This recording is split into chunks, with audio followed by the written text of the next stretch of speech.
I bé, doncs, un altre dia per fer-vos una petita editorial de la jornada d'avui.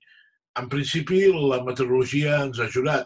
El mal temps i la pluja farà que la gent no surti de casa segurament en aquests dies de confinament, sobretot avui, que és dilluns de Pasqua. Està clar, doncs, que hem d'agafar i el temps ens ha d'ajudar, perquè en aquest cas no tindrem aquestes males tentacions, com us dèiem l'altre dia, de sortir al carrer. Es posem una mica al dia d'algunes informacions sobre el coronavirus, que sembla ser que forma part de l'actualitat. 96 noves defuncions pel coronavirus en les darreres hores han elevat la xifra de morts a Catalunya fins a les 3.538, segons dades del Departament de Salut. 15 menys que el dissabte i s'han confirmat 699 casos, 9 des de l'últim balanç. En aquest cas, la xifra total de contagis és de 34.726.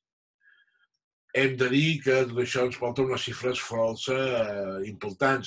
Des de l'inici de la pandèmia a Catalunya s'han comptabilitzat fins a aquest cap de setmana un total de 15.602 altes hospitalàries i 627 menys que dissabte.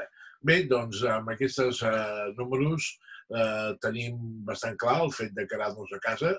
Jo crec que si no ens quedem a casa és prou absurd, i també hem de recordar que hem de veure com es distribueix aquesta nova normativa de l'estat espanyol de fer tornar gent a treballar. Jo personalment, i ho dic molt personal, ho dic molt directe, ho trobo una quimera i ho trobo, a més, molt imprudent.